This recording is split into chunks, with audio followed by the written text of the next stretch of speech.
നിയമത്തിൽ ശലോമോൻ പണിത ആലയത്തെ കുറിച്ചാണ് ഇത് പറയുന്നത്. അപ്പൊ ആലയം പണിയുവാനായിട്ട് ഒത്തിരി നിയമങ്ങൾ ദൈവം കൊടുത്തു. നമുക്കറിയാം, ദാവീദ് ആഗ്രഹിച്ചു, ശലോമോന്റെ പിതാവായിരുന്ന ദാവീദ് ആഗ്രഹിച്ചു, തനിക്ക് എന്ത് ചെയ്യണം, ദൈവത്തിനൊരു ആലയം പണിയണം. ദൈവം പറഞ്ഞു, നീ ആലയം ഒന്നും പണിയണ്ട, എന്റെ കാര്യങ്ങളൊക്കെ ചെയ്താൽ മതി, നിനക്ക് വരുന്ന നിന്റെ സന്തതി എന്ത് ചെയ്യും, ആലയം പണിയും. ശലോമോൻ വന്നു, ശലോമോന് ദൈവത്തിന്റെ പ്രസാദം ലഭിച്ചു. ഇതൊക്കെ ചരിത്രം നമുക്ക് എല്ലാവർക്കും വളരെ വ്യക്തമായിട്ട് അറിയാം.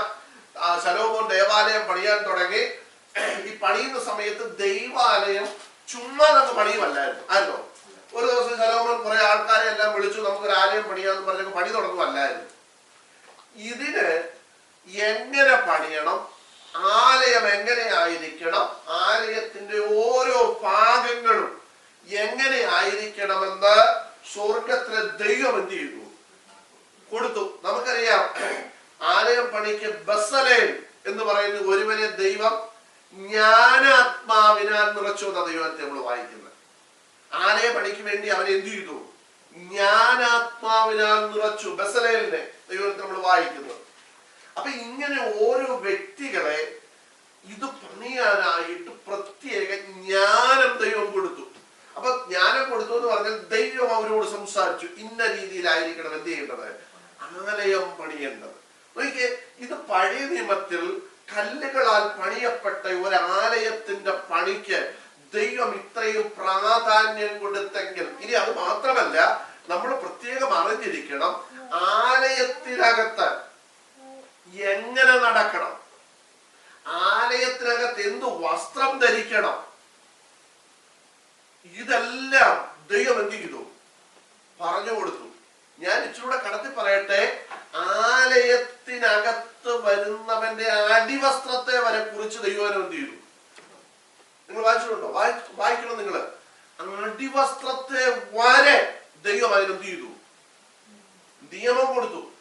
ഇങ്ങനെ ആയിരിക്കണം ആലയത്തിനകത്ത് എന്ത് ചെയ്യേണ്ടത്, വരേണ്ടത്, വസ്ത്രം ധരിക്കേണ്ടത്.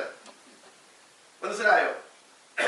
ഇതെല്ലാം ദൈവം കൊടുത്തു. ഇനി പുരോഹിതൻ ഏത് വസ്ത്രം ധരിക്കണം, മഹാപുരോഹിതൻ ഏത് വസ്ത്രം ധരിക്കണം, കടന്നു വരുന്നവർ എങ്ങനെയായിരിക്കണം, ഇതിനെല്ലാം നിയമം കൊടുത്തു. പോകട്ടെ. അപ്പൊ ഇത് ദൈവം പറഞ്ഞു, വെട്ടുകുഴിയിൽ വെച്ച് തന്നെ കുറവ് തീർത്ത കല്ലുകൾ കൊണ്ടായിരിക്കണം എന്ത് ചെയ്യേണ്ടത്, ആലയം പണിയേണ്ടത്. കാരണം ആലയം പണിയുന്ന സമയത്ത് ചുറ്റിക, മഴു തുടങ്ങി. അപ്പൊ ഇത് മാത്രമല്ല, വേറെ ഒത്തിരി ആയുധങ്ങളുണ്ട്. ഇതിന്റെ ഒന്നും ശബ്ദം എവിടെ കേൾക്കരുത്. കുഞ്ഞുങ്ങൾക്ക് മനസ്സിലാകുന്നുണ്ടല്ലോ അല്ലേ?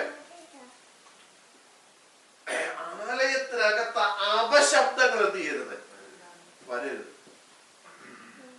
ശ്രദ്ധിക്കണം നമ്മള്. ഇതിന്റെ കുറവ്, ഈ ഓരോ കല്ലും അതിന്റെ രീതിയിൽ വെട്ടിയെടുത്ത് ശേഷം മാത്രമേ എവിടോട്ട് കൊണ്ടുവരാവൂ, പണിയുന്നിടത്തേക്ക് ഇതിനെ കൊണ്ടുവരാവൂ. അവിടെ കൊണ്ടുവന്നിട്ട് അല്ല അത് അങ്ങനെ ഇത് അടുക്കി എന്ത് ചെയ്യുക, ഒരു കല്ലിനോട് ഒരു കല്ല് ചേർത്ത് അങ്ങ് പോവുക. അവിടെ വന്നിട്ട് പിന്നെ പണി പിന്നീട് എന്തില്ല, കല്ല് മഴുവും ചുറ്റികയും വെച്ച് അടിച്ച് ഇവനെ എന്ത് ചെയ്യത്തില്ല, നേരെയാക്കുന്ന പരിപാടി അവിടെ ഇല്ല. അങ്ങനെയുള്ള കല്ല് അവിടെ വേണ്ട. മനസ്സിലായോ? ഇനി പുതിയ ദൈവത്തിലേക്ക് വരുമ്പോൾ നമ്മൾ തന്നെ എന്താ, ആലയമാണ്. അപ്പൊ ഈ ദൈവസഭ ദൈവത്തിന്റെ ആലയത്തിൽ വരുമ്പോൾ നമ്മൾ തന്നെ ആലയമാണ്. അപ്പൊ നോക്കിക്കേ, അങ്ങനെയാണെങ്കിൽ ഈ ദൈവസഭയ്ക്കകത്ത് വരുന്ന ഓരോ കല്ലുകളാകുന്ന നമ്മൾ എന്ത് ചെയ്യണം, കുറവ് തീർത്ത കല്ലുകളായിരിക്കണം. ഈ കുറവ് എവിടെ വെച്ചാ തീർക്കുന്നതെന്നറിയോ? രക്ഷിക്കപ്പെട്ട നമ്മൾ ആദ്യം സഭ എന്താന്ന് പഠിക്കണം. എന്താ സഭ എന്ന് പറയുന്നത്? ദൈവസഭ, രക്ഷിക്കപ്പെട്ടവരുടെ കൂട്ടം. എന്താ രക്ഷിക്കപ്പെടുക? എന്തിനാ രക്ഷിക്കപ്പെട്ടത്?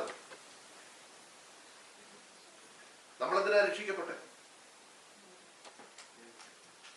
കുറെ പേരോട് വരുമ്പോ കുറെ പേരെ വിളിച്ചു എന്തിനാ രക്ഷിക്കപ്പെട്ടത്? നീ ഇവിടെ തന്നെ ചോദിച്ചാലും കുറെ പേര് പറയും ഞാൻ പാരമ്പര്യമായിട്ട് പെന്തിക്കോസിലായിരുന്നുകൊണ്ട് ഈ പ്രായമായപ്പോ എനിക്ക് തോന്നി രക്ഷിക്കപ്പെടണമെന്ന് തോന്നി, രക്ഷിക്കപ്പെട്ടു.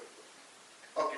ചിലരോട് ചോദിച്ചാൽ പറയും സഭയിൽ ഇത്ര നാളും വന്നല്ലോ, അപ്പൊ ഇവിടെ പറയുന്നതൊക്കെ കേട്ടു, രക്ഷിക്കപ്പെടുന്നത്, അതുകൊണ്ട് ഞാൻ എന്ത് ചെയ്തു?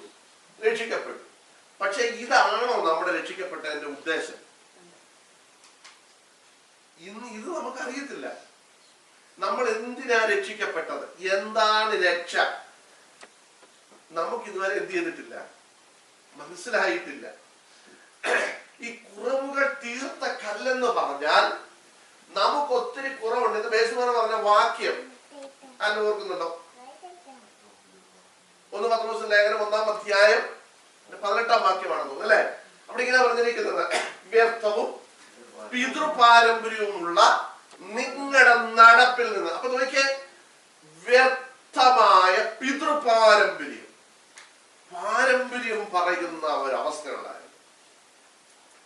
ഇപ്പം കേരളത്തിലെ കണക്ക് വെച്ച് നോക്കിയാൽ എനിക്ക് തോന്നുന്നു പെന്തിക്കോസിന്റെ ആ ഒരു വളർച്ച വന്നിട്ട് 100 വർഷം അല്ലേ?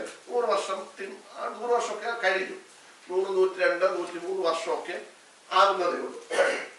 എന്നാൽ ദൈവവചനം നമ്മൾ എടുത്തു കഴിഞ്ഞാൽ പെന്തിക്കോസിന്റെ ആരംഭം എന്ന് പറയുന്നത് എന്നായിരുന്നു? അല്ല, അതാണ്. എത്ര വർഷമായി? 1-ാം നൂറ്റാണ്ടിൽ അല്ലെ? ആദ്യ നൂറ്റാണ്ടിൽ. നമ്മളിപ്പോ എത്രാമത്തെ നൂറ്റാണ്ടിലെത്തിയേ? 21-ാം നൂറ്റാണ്ടിൽ നമ്മൾ എത്തി. 21st സെഞ്ചുറിയിൽ നമ്മൾ എത്തിയിരിക്കുക. 2000 വർഷം അല്ലെ? ഈ 2000 വർഷത്തിനിടയ്ക്ക് ഇതിനൊക്കെ ഒത്തിരി മാറ്റങ്ങളും ഒക്കെ വന്നു. സഭകൾ ഒത്തിരിയായി, നിയമങ്ങൾ മാറി, പല ഇതിനകത്ത് കടന്നുകൂടി. എന്തെല്ലാം ഇതിനകത്ത് വന്നാലും എന്തെല്ലാം ഇതിനകത്ത് പോയാലും ദൈവവചനത്തിൽ പറഞ്ഞിരിക്കുന്നതിന് എന്തില്ല? മാറ്റമില്ല. കറക്റ്റ് പറഞ്ഞാൽ പെന്തിക്കോസിന്റെ അനുഭവം പ്രാപിച്ചവരുടെ കൂട്ടത്തിന് 21 നൂറ്റാണ്ടിന്റെ പഴക്കമുണ്ട്. അപ്പൊ ഇവിടെ പത്രോസ് പറയുകയാണ് വ്യർത്ഥവും പിതൃപാരമ്പര്യവുമുള്ള നടപ്പിൽ നിന്ന് എന്ന് പറഞ്ഞാൽ പെന്തിക്കോസിന്റെ അനുഭവം എന്ന് പറയുന്നത് നിങ്ങൾക്ക് പാരമ്പര്യം പറയാനുള്ളതല്ല. മനസ്സിലായോ? ഞാൻ പറയാണ്, ഞാൻ 5 തലമുറയായിട്ട് ഞങ്ങൾ സാക്ഷ്യം എന്ന് പറഞ്ഞാൽ എന്താണെന്നറിയോ? ഈ സാക്ഷി എങ്ങനെ വന്നേന്നറിയോ? അറിയാം? ഒരു മിനിറ്റ്, ഇവിടെ ആരും പറഞ്ഞു. ഒരു മിനിറ്റ്. പറഞ്ഞു.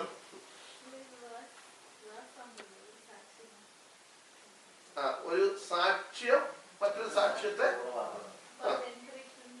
എൻകറേജ്. ഓക്കെ, ഞാൻ അതല്ലേ ചോദിച്ചത്. ഈ സാക്ഷി എവിടുന്ന് വന്നെന്നറിയാമോ ചോദിച്ചത്? പറഞ്ഞു. ഓക്കെ, ശ്രദ്ധിക്കണം. ഈ സാക്ഷ്യം വന്നത് നമ്മുടെ പെന്തിക്കോസ് സഭകൾക്കാണ്. നിങ്ങൾ ശ്രദ്ധിച്ചോണം. ഈ സാക്ഷ്യം എന്ന് പറഞ്ഞാൽ എന്താ? അതിന്റെ അർത്ഥം എന്താ? അതാണോ സാക്ഷ്യം? അല്ല, നമ്മൾ ഉദ്ദേശിക്കുന്നതല്ലേ ഞാൻ ചോദിച്ചത്.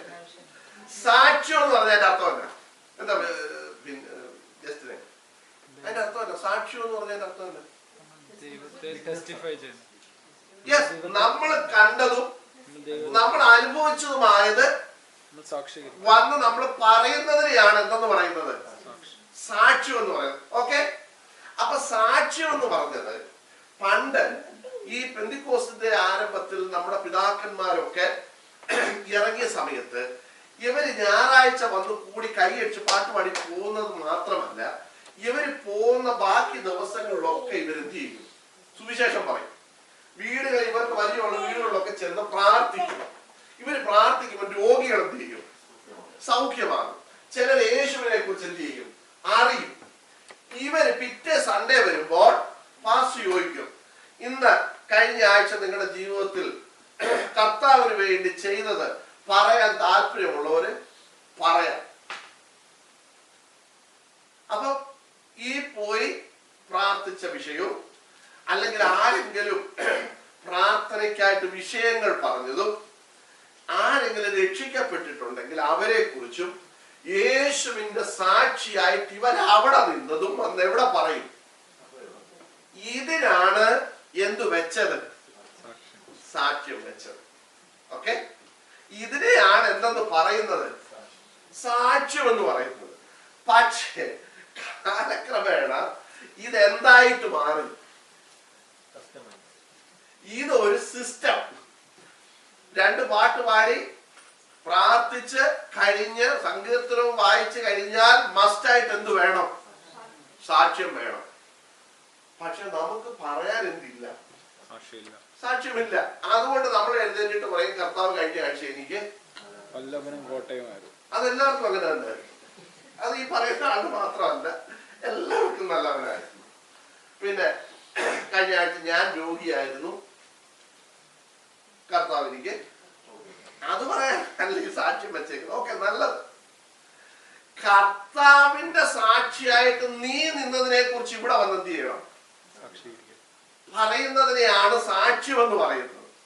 നമുക്ക് കഴിഞ്ഞ ആഴ്ച നിന്ന് ചെയ്യാൻ സമയമില്ലായിരുന്നു, പക്ഷെ സാക്ഷ്യം വന്നപ്പോൾ നമുക്ക് എന്തേലും എന്ത് ചെയ്യണം? ഒന്ന് പറഞ്ഞേ പറ്റുമെന്നുള്ളത് കൊണ്ട് നമ്മൾ എഴുന്നേറ്റിട്ട് പറഞ്ഞു കഴിഞ്ഞ ആഴ്ച കർത്താവ് എനിക്ക് നല്ലവനായിരുന്നു. ചെല്ല് പറയുന്നത് കേട്ടോ, നല്ലവനായിരുന്നു, വല്ലവനായിരുന്നു.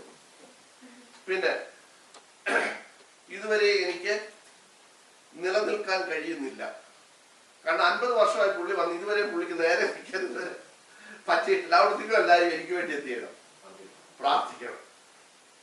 ഇത്രയും പറഞ്ഞുകൊണ്ട് എന്റെ സാക്ഷ്യത്തിൽ നിന്ന് ഇതാണ് സാക്ഷ്യം.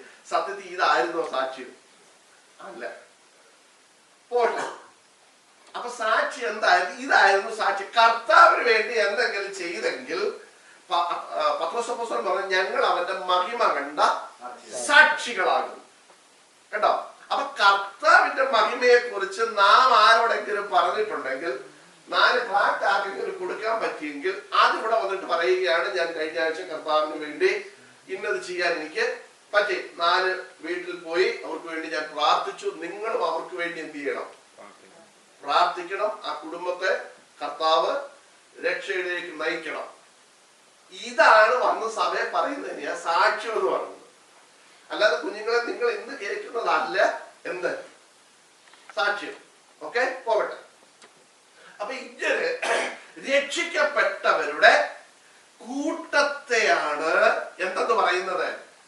സഭയെന്ന് പറയുന്നത്. അപ്പൊ ഇങ്ങനെ രക്ഷിക്കപ്പെടുന്നവരെ ദിനം പ്രതി കർത്താവ് സഭയോട് ചേർത്തു. അപ്പൊ ശ്രദ്ധിക്കണം, കർത്താവ് രക്ഷിക്കപ്പെടുന്നവരെ ദിനം പ്രതി എന്തിനോട് ചേർത്തു?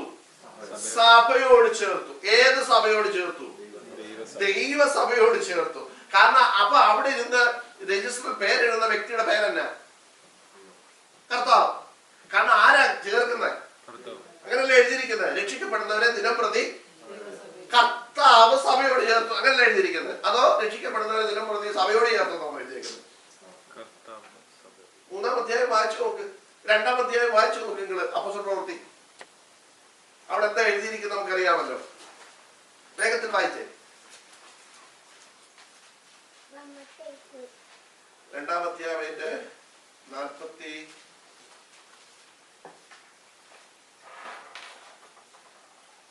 രക്ഷിക്കപ്പെടുന്നവരെ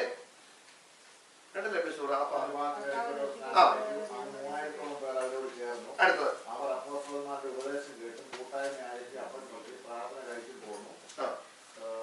കർത്താവ് രക്ഷിക്കപ്പെടുന്നവരെ ദിനം പ്രതി കണ്ടോ? എത്രാം വാക്യം എന്ന് പറഞ്ഞത്? 47. 2:47. കണ്ടോ? കർത്താവ് രക്ഷിക്കപ്പെടുന്നവരെ ദിനം പ്രതി സഭയോട് ചേർത്തുകൊണ്ടിരുന്നു. അപ്പൊ ഇന്നും ഈ പ്രോസസ്സിംഗ് എന്ത് ചെയ്തുകൊണ്ടിരിക്കുക? നടന്നുകൊണ്ടിരിക്കുക. ഇത് നമ്മുടെ ഈ സഭയുടെ രജിസ്റ്ററിൽ പേര് എഴുതുന്നതല്ല. കർത്താവിന്റെ കയ്യിൽ ഒരു രജിസ്റ്റർ ഉണ്ട്. അതിനകത്ത് പേര് എഴുതണമെങ്കിൽ എന്ത് ചെയ്യണം? കർത്താവ് എഴുതണം, രക്ഷിക്കപ്പെടണം.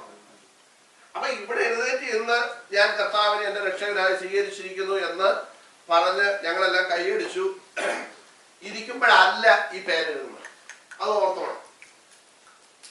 നിങ്ങളുടെ ജീവിതത്തിൽ രക്ഷയിലേക്ക് നിങ്ങൾ വന്നു, നിങ്ങൾ പൂർണ്ണമായിട്ട് കർത്താവിനു വേണ്ടി നിങ്ങളെ സമർപ്പിച്ചു എന്ന് പാസ്റ്റർക്ക് തോന്നുമ്പോഴല്ല അവിടെ എഴുതുന്നത്, കർത്താവിന് തോന്നുമ്പോഴാണ്.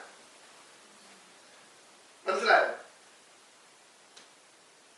ഇവിടുത്തെ സഭയുടെ രജിസ്റ്ററിൽ പേര് എഴുതുന്നത്, നിങ്ങൾ എഴുന്നേറ്റ് സഭയുടെ മുമ്പിൽ ഇത് പറഞ്ഞു, സ്നാനപ്പെട്ടൊക്കെ കഴിയുമ്പോ പിന്നെ നിങ്ങളുടെ പേരെന്ത് ചെയ്യും? സഭാ രജിസ്റ്ററിനകത്ത് എഴുതി വെക്കും. അന്ന് തൊട്ട് നിങ്ങളുടെ ഉത്തരവാദിത്തങ്ങൾ സഭയുമായിട്ടുള്ള ബന്ധത്തിൽ നിങ്ങൾ ചെയ്യണം. അപ്പൊ സഭയ്ക്ക് നിങ്ങളോടുള്ള ഉത്തരവാദിത്തങ്ങൾ എന്ത് ചെയ്യും? കാരണം നിങ്ങൾക്ക് സഭയോട് ഉത്തരവാദിത്തമുണ്ട്. സഭയോട് ചേർന്ന് സഭയുടെ ആത്മീക ഭൗതിക കാര്യങ്ങളിൽ നിങ്ങൾ ഇടപെട്ട് കഴിയുമ്പോൾ സഭയുടെ ഉത്തരവാദിത്തങ്ങളാണ്. അപ്പൊ ഇനി സഭയ്ക്ക് നിങ്ങളോടൊരു ഉത്തരവാദിത്തമുണ്ട്. എന്താ? നിങ്ങളുടെ ആത്മീക ഭൗതിക വിഷയങ്ങൾക്കൊക്കെ സഭ എന്ത് ചെയ്യും? നിങ്ങളെ സപ്പോർട്ട് ചെയ്യും. കല്യാണം, പിന്നെ കുഞ്ഞുങ്ങളുടെ വിഷയങ്ങള്, പിന്നെ മരണശവ സംസ്കാരം, ഇങ്ങനെയുള്ള വിഷയങ്ങളെല്ലാം സഭ ഏറ്റെടുത്ത് കാര്യങ്ങൾ എന്ത് ചെയ്യും? അപ്പൊ അങ്ങോട്ടും ഇങ്ങോട്ടും ഉത്തരവാദിത്തമുണ്ട് ഭൂമിയിലെ സഭയ്ക്ക്. ഇതുപോലെ ദൈവസഭയുടെ അംഗമായിട്ട് തീർന്ന് കർത്താവ് നമ്മുടെ പേര് രജിസ്റ്റർ എഴുതി കഴിയുമ്പോൾ നമുക്ക് കർത്താവിനോടും കർത്താവിന് നമ്മളോടും ഒരു ഉത്തരവാദിത്വം വരും. ഈ ഭൂമിയിലെ നമുക്ക് അങ്ങോട്ടും ഇങ്ങോട്ടും ഉത്തരവാദിത്വം ഉള്ളതുപോലെ നാം യഥാർത്ഥമായിട്ട് രക്ഷിക്കപ്പെട്ടു എന്ന് കർത്താവിന് തോന്നിക്കഴിയുമ്പോൾ കർത്താവിന് നമുക്കുമായിട്ടും നമുക്ക് കർത്താവിനോടും ചില ഉത്തരവാദിത്തങ്ങളുണ്ട്. ഞാൻ പറഞ്ഞ മനസ്സിലായോ നിങ്ങൾക്ക്? കുഞ്ഞുങ്ങളെ നിങ്ങൾക്ക് മനസ്സിലായോ? പിന്നെ എപ്പോ വേണേലും പെട്ടാം. തെളിവ് വേണം. കർത്താവ് എഴുതി അത് ആർക്കെ വായിക്കാൻ പറ്റത്തുള്ളൂ. നമ്മളെ കൂടി എന്നിട്ട് എന്റെ പേരെ വെട്ടിയാലെന്ന് പറഞ്ഞാൽ കർത്താവ് ചെയ്യത്തില്ല, വെട്ടത്തില്ല. അത് കർത്താവിന്റെ ജോലിയാ. നമ്മള് എങ്ങനെ വെട്ടാതെ നമ്മൾ പറയുന്നത് നിങ്ങൾ പറഞ്ഞ പുള്ളികൾ ബൈബിളിലുണ്ട്. നിങ്ങള് പുറപ്പാട് പുസ്തകം 32-ാം അധ്യായം 32-ാം വാക്യം വായിച്ചേ. നമ്മൾ പഠിച്ചിട്ടുള്ളതാണ്. 32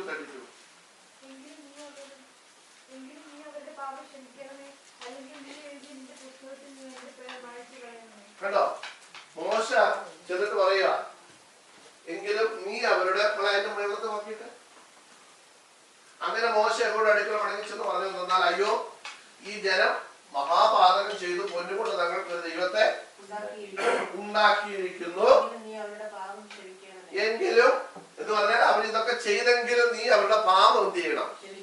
ക്ഷമിക്കണമേ, അല്ലെങ്കിൽ നീ എഴുതിയ നിന്റെ പുസ്തകത്തിൽ നിന്ന് എന്റെ പേര്. അപ്പൊ ഇതിന്റെ അർത്ഥം എന്താ? ഏത്? നിശ്ചയമായിട്ടും അല്ല. പിന്നെ ഏത് പുസ്തകം?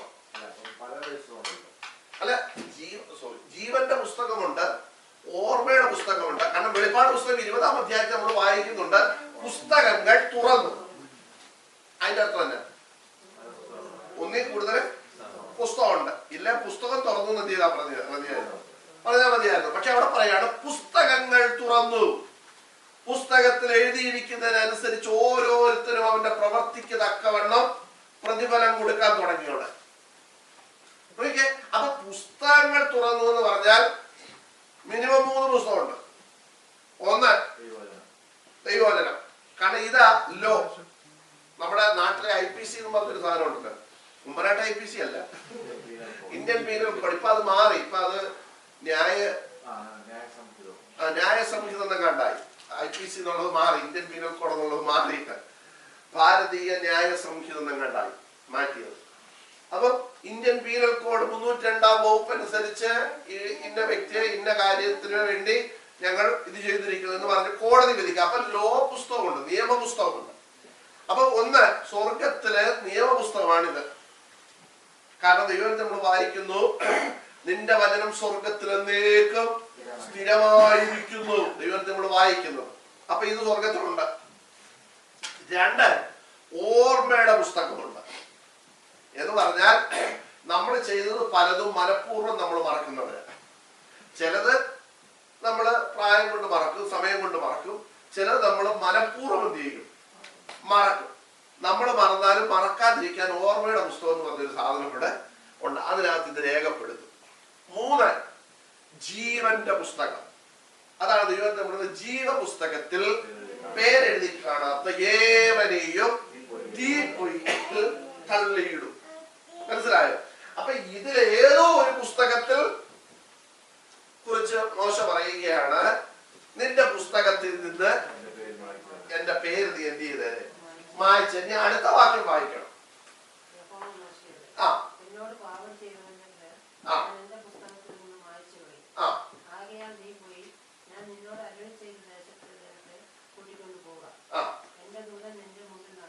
മതി. അതിന്റെ താഴത്തെ വാക്കിയിട്ട് നമുക്ക് തൊട്ട് യഹോവ മോശയോട്, മോശ എന്നാ പറഞ്ഞേ, നീ ഇവരോട് ക്ഷമിക്കുന്നില്ലെങ്കിൽ നിന്റെ പുസ്തകത്തിൽ നിന്ന് എന്റെ പേരെന്ത് ചെയ്തേര് മായിച്ച് കളഞ്ഞേര് എന്ന് പറഞ്ഞാൽ, അത് മോശ അത് പറയുന്നത് പുസ്തകത്തിൽ പേര് ഇല്ലാതിരിക്കാൻ ഉള്ള ആഗ്രഹം കൊണ്ടല്ല. ആ ജനത്തോടുള്ള കമ്മിറ്റ്മെന്റ്, ജനത്തോടുള്ള സ്നേഹം, താൻ വിളിച്ച തന്റെ ലീഡർഷിപ്പിൽ കടന്നു വന്ന ജനത്തെ ദൈവം നശിപ്പിക്കുമെന്ന് പറഞ്ഞപ്പോൾ അവനുണ്ടായ ആ ഒരു വേദന കൊണ്ട് അവൻ പറഞ്ഞതാണ്, നിന്റെ പുസ്തകത്തിൽ നിന്ന് എന്റെ പേരെന്ത് ചെയ്തേര് മായ്ച്ചു കളഞ്ഞേക്കാൻ പറഞ്ഞത്. അപ്പൊ കർത്താവ് അവനോട് പറഞ്ഞു, എന്നോട് പാപം ചെയ്തവന്റെ പേര്. അപ്പൊ നോക്കിയ രക്ഷിക്കപ്പെട്ട് കഴിഞ്ഞ് പാപം ചെയ്താൽ എന്ത് സംഭവിക്കും? എഴുതിയ പേര് കർത്താവ് എന്ത് ചെയ്യും? മായ്ച്ചു കളയും. ഓക്കെ? പാപം ചെയ്തവന്റെ പേര് ഞാൻ എന്റെ പുസ്തകത്തിൽ നിന്ന് മായ്ച്ചു കളയും എന്ന് പറഞ്ഞാൽ മോശയോട് പറഞ്ഞു, മോനെ നീ അല്ല തീരുമാനിക്കുന്നത് ഇത് എഴുതണോ എഴുതണ്ടായോ, മായ്ക്കണോ മായ്ക്കണ്ട, നീ അല്ല തീരുമാനിക്കുന്നത്, ഞാനാ തീരുമാനിക്കുന്നത്. അടുത്ത വാക്യത്തിൽ നമ്മൾ വായിച്ച നിന്നോട് പറഞ്ഞ കാര്യം നീ എന്ത് ചെയ്താൽ മതി, ചെയ്താൽ. അതാ കർത്താവ് പറഞ്ഞു. അടുത്ത വാക്യം നമുക്ക് ആകെ നീ പോയി നിന്നോട് അളിച്ച ദേശത്തേക്ക്, അതിന്റെ പച്ച മലയാളത്തിൽ ഒന്ന് പറഞ്ഞു. നീ നിന്റെ കാര്യം നോക്കിയാൽ മതി, നീ ദൈവം കളിക്കാനൊന്നും എന്ത് ചെയ്യണ്ട ഇങ്ങോട്ട്. അങ്ങനല്ല ലിപ്സ. അതാ കണ്ടോ, അതിച്ചിരി ശുദ്ധമായ ഭാഷയിൽ ഇവിടെ എന്ത് ചെയ്യുന്നേ ഉള്ളൂ, എഴുതി വെച്ചെന്നേ ഉള്ളൂ. മനസ്സിലായോ? നിന്റെ മുമ്പിൽ നടക്കും, എന്നാൽ എന്റെ സന്ദർശന ദിവസത്തിൽ ഞാൻ അവരുടെ പാപം അവരുടെ മേൽ. കണ്ടോ, ഏത് വ്യക്തി ഇടിവിൽ നിന്നാലും ഇടയ്ക്ക് കയറിയാലും ഇതെന്ത് ചെയ്യത്തില്ല, പാപം പോകത്തില്ല. പാപം പോണമെങ്കിൽ എന്ത് ചെയ്യണം? പാപം ഏറ്റു പറയണം. നമ്മള് പാപം ഏറ്റു പറയാത്തിടത്തോളം കാലം ഏത് വ്യക്തി ഇതിനിടയ്ക്ക് കയറി, മോശയെ പോലെ ഒരു മനുഷ്യനെ ലോകത്തിൽ കിട്ടാനില്ല. കാരണം ആവർത്തന പുസ്തകം അവസാന അധ്യായത്തിൽ അവസാന ഭാഗങ്ങൾ നമ്മൾ വായിക്കുന്നത്, മോശയെ പോലെ ദൈവവുമായിട്ട് അഭിമുഖമായി സംസാരിച്ച ഒരു പ്രവാചകൻ അവന് മുമ്പോ അവന് ശേഷമോ ഉണ്ടായിട്ടില്ലെന്നാണ് ദൈവം എഴുതിയിരിക്കുന്നത്. അപ്പൊ മോശയുടെ അത്രയുള്ള ഒരുത്തരും ഇന്ന് ലോകത്തിൽ എന്ത് ചെയ്തിട്ടില്ല, ഇല്ല. ആ മോശയോട് ദൈവം പറഞ്ഞു, മോനെ നീ നിന്നോട് പറഞ്ഞ പണി ചെയ്താൽ മതി, നീ ഇതിനിടയ്ക്ക് കയറേണ്ട ആവശ്യം ഇല്ല. എന്നിട്ട് പറഞ്ഞു, എന്റെ സന്ദർശന ദിവസത്തിൽ ഞാൻ അവരുടെ പാപം അവരുടെ മേലും ചെയ്യും, സന്ദർശിക്കും. കണ്ടോ?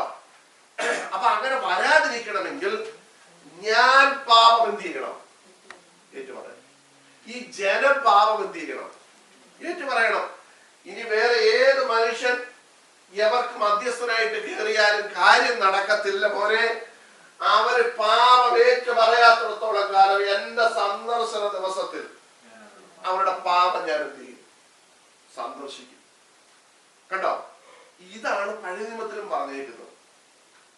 പോകട്ടെ. അപ്പം രക്ഷിക്കപ്പെട്ടവരുടെ കൂട്ടം, അതാണ് സഭ. അപ്പം ജീവപുസ്തകത്തിൽ പേരെഴുതി കാണുന്ന ഓരോ വ്യക്തികളും, അല്ലെങ്കിൽ ദൈവത്തിന്റെ ഇരിക്കുന്ന പുസ്തകത്തിൽ പേരെഴുതപ്പെട്ട വ്യക്തി, ഇവരെ കൊണ്ടാണ് സഭ പണിയുന്നത്. മനസ്സിലായോ? രക്ഷിക്കപ്പെടുന്നവരെ കർത്താവ് ദിനംപ്രതി സഭയോട് ചേർത്തു. അപ്പൊ ഇത് ഓരോ കല്ല. ശ്രദ്ധിച്ചോണം, ഈ രക്ഷിക്കപ്പെട്ടു വരുന്ന ഓരോ വ്യക്തികളെയും സഭയോട് ചേർത്തെന്ന് പറഞ്ഞാൽ കർത്താവ് ദൈവസഭ പണിയുക. മനസ്സിലായോ?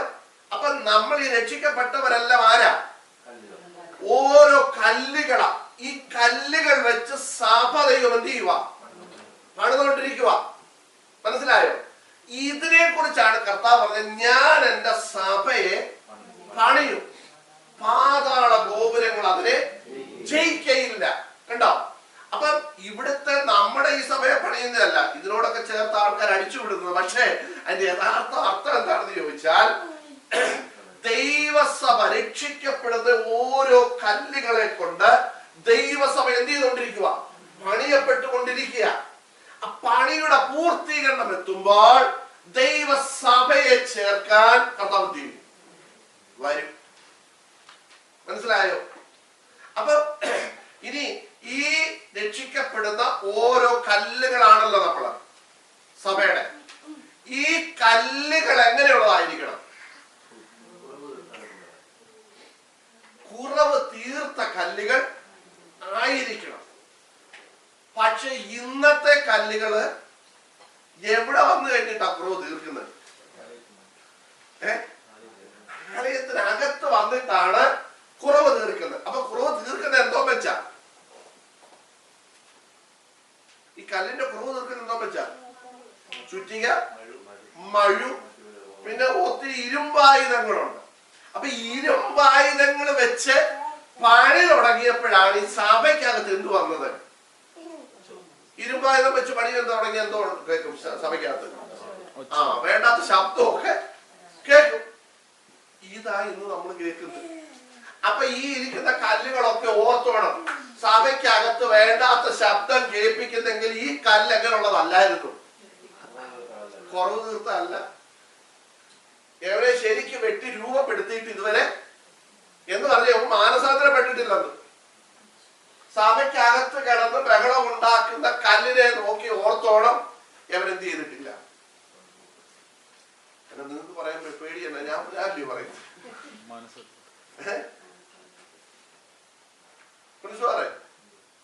ഈ ശബ്ദം കേൾപ്പിക്കുന്ന കല്ലിനെ കാണുമ്പോ ഓർത്തോണം. പേടിക്കൊന്നും വേണ്ട.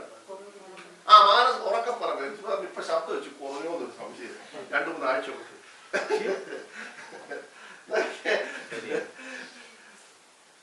യവൻ മാനസാന്തരപ്പെട്ടവനല്ലെന്ന് എന്ന് പറഞ്ഞ് യവനെ ചെത്തി വെടിപ്പാക്കിയിട്ടില്ല. ഈ ചെത്തി വെടിപ്പാക്കിയ കല്ലുകൾ കൊണ്ടേ ദൈവസഭ ദൈവം ചെയ്യത്തുള്ളൂ. പക്ഷെ നമുക്കിപ്പോ ഈ ചെത്താത്തതും മാന്താത്തതും കുറവില്ലാത്തതും മുഴച്ചിക്കുന്ന ആയാലും നമുക്ക് സഭയ്ക്കകത്ത് ആള് കിട്ടിയാൽ മതി. നമ്മളെ സംബന്ധിച്ച് ആളിപ്പം ഞാനിപ്പോ പറയുക അങ്ങനെ ചെത്തി വെടിപ്പാക്കാത്തവരെല്ലാം വെളിയിലോട്ട് പോട്ടെന്ന് പറഞ്ഞാൽ എനിക്കറിയാതെ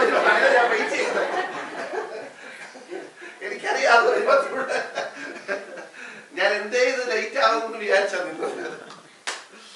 നമ്മളെല്ലാം എന്ത് ചെയ്യേണ്ടി വരും? വെളിയിൽ പോകേണ്ടി വരും. അല്ല, കർത്താവിന്റെ സഭയിലാണെന്ന് പറയത്തില്ല, നമ്മുടെ സഭയ്ക്കകത്ത് എന്ത് ചെയ്യും? ഐക്യത വേണം. അപ്പൊ നമ്മുടെ സഭയ്ക്കകത്ത് ആള് കാണത്തില്ല. കർത്താവിന്റെ സഭ കർത്താവ് എന്ത് ചെയ്തോളൂ? പണിതോളൂ. കാരണം കർത്താവ് പറഞ്ഞത് ഞാൻ എന്റെ സഭയെ പണിയും, അതിനെ ജയിക്കത്തില്ലെന്നാ പറഞ്ഞിരിക്കുന്നത്. ഓക്കെ, അപ്പൊ നോക്കിയേ, കുറവ് തീർത്ത കല്ലുകൾ.